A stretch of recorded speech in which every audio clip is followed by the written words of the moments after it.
Lyndon LeBayan. I always wonder if this is too bright. Testing. Okay. All right. It is December 28th. We're in the middle of Boxing Week, and I've been fighting the urge to spend money I don't need to spend. One of the things I know I don't need to spend money on is lenses, so I figured this would be a great time to talk about lenses. And my skin is super dry because we got dumped on with snow. There's like a foot of snow, and I've been shoveling for the past 2 days. But yeah, it's also super cold out, so the dogs can't even have fun out there, which sucks. So here we go, video time. 2021, it was kind of like the first year I've been able to do all my weddings and not feel like I needed more lenses or new lenses. 2019 and 2020, you're still trying to kind of figure out how I want to shoot as a solo wedding videographer. And I feel like I solved the lens problem anyway for this year. And hopefully for 2022, I don't need to spend any more money on lenses. For context, I shoot weddings alone. So I kind of need lenses to do almost everything, if possible. I use the Panasonic Lumix S5 for my main camera, and my two locked off or B cameras, I'm using the GH5 and the G9. Sometimes I'll actually even use the GH5 as like a primary, but whatever, we'll get to that. The primary group or the main group is what I would use on my main camera. So the camera I have in my hand or on a gimbal, these kind of like are the lenses that would live on there.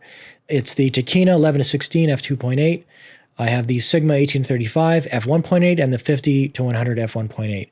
The Tokina lens is wide, 11-16. If I shoot crop, which I do, I should also mention, yeah, these are EF glass. They're Canon mount, and they're crop glass. On the S5, I don't care. I don't care about crop because this guy, when he does 4K 60, actually crops it anyway. I adapt these using the Sigma MC21 adapter, and if I use these on my Micro Four Thirds cameras, I'm using a speed booster, Viltrox, EF, whatever, but I'm adapting these guys. So the Tokina is pretty wide. It lives on the camera when I'm using the gimbal. Typically, it would be for establishing shots, or if I just want to get like really wide landscape or shots of the venue, stuff like that. The Sigma 18-35 is kind of like the ultimate run and gun lens. If you know anything about like video, if you've heard anything about like people shooting video, at least in the past like 2 or 3 years, it's an old lens from like 2013. And if you can adapt this to your camera, people are usually trying to adapt it. The 18-35 with the crop gives you about a 24 to 50 range with an f1.8. I will use this pretty much 100% for bridal or groom preps. Hotel rooms or bedrooms are usually pretty dark. I don't have access to like the greatest light, and f1.8 really helps out there.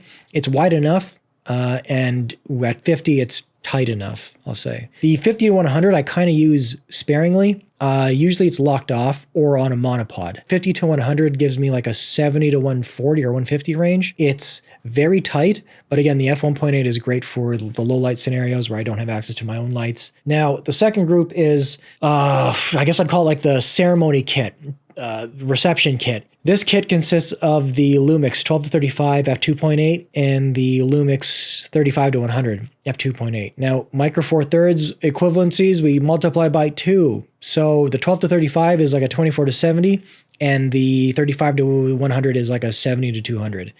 Typically, I would have these 70-200 on the GH5 on a tripod, locked on the groom, get his reaction, the entire ceremony, whatever. And the 24-70 would be facing the bride, but I would have it zoomed out probably to like 24 or even 35 as like a safety shot from facing the bride. That lives on a tripod on the G9. And the reason why it's not zoomed in is because I know with that zoomed in 70-200-ish range on the groom, I can have my main camera, focused on the bride, and kind of have 3, dynamic or unique angles for a ceremony. While those are like the 2 groups that I would like group them in, I'm finding myself, when you buy lenses for video or like you start doing like paid jobs, you want to have everything covered. Like I don't want to run into a scenario where I'm like, oh, I wish I had a wider lens. That happened once, so I bought the Tokina. Let's talk about the third group. The third group is I'm going to call it the truth. This is the true legit group. It consists of the Lumix 24-100 f4 and the Sigma 18-35 f1.8. In terms of like run and gun and doing things alone, the less time I spend fiddling, switching lenses, the less stressed I am. You know, like I'm not worried about missing stuff. I like to try to capture the candid moments, you know, people like hanging out or like enjoying the day. And I don't want to have to be worried about switching lenses. So zooms, especially like a 24-105, and even if I use it in crop mode, I think it's like, okay, Google, what's 24 times 1.5? I think it's like 35. The answer is 36. 36. Okay, so like 35, 36-ish range.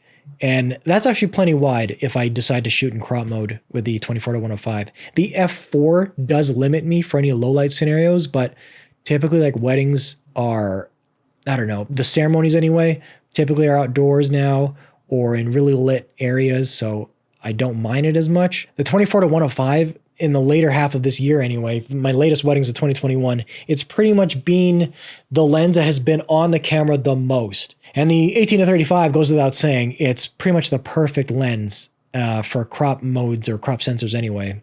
At f1.8, it's just perfect for low light, dim areas, and it's just a great range all around for hand holding anyways. But yeah, those are the lenses I've settled on. I'm pretty sure if I don't change bodies anyway for 2022, this is it for lenses. So Britt, you don't gotta worry, I'm not spending any more money on lenses. Other gear though, maybe, but I think that's it. I think that's it for lenses. I don't even know what, like, if I really want to talk anymore about things. I guess lenses was it. That was it I wanted to cover. Yeah, you know what I'm gonna add? I had the chance to talk to like a top, I'm not gonna name names, but like a top wedding videographer, and who happens to shoot with L-mount cameras. And on his YouTube videos, yeah, he would talk about lenses and stuff too, like all lenses that he would use or whatever. But when I talked to him, he was like, look, man, like honestly, the 24-105 is what I use most of the time. I don't have time to be switching back and forth. And when I settled on the 24-105, I hadn't talked to him yet. I hadn't heard this, but like it's such a plain Jane lens. It's not sexy. It's not exciting. It's an f4 with a huge ass range. You know, like it's also cheap, relatively cheap. It's like $1,300. It's relatively cheap as far as like lenses go, and it's the best all around run and gun lens for solo wedding filmmaking. Anyways, okay, that's it. I'm done. Merry Xmas. We're done Xmas. I'll make another video before New Year's, I think. Anyways, okay, guys, stay safe. Please just don't get sick.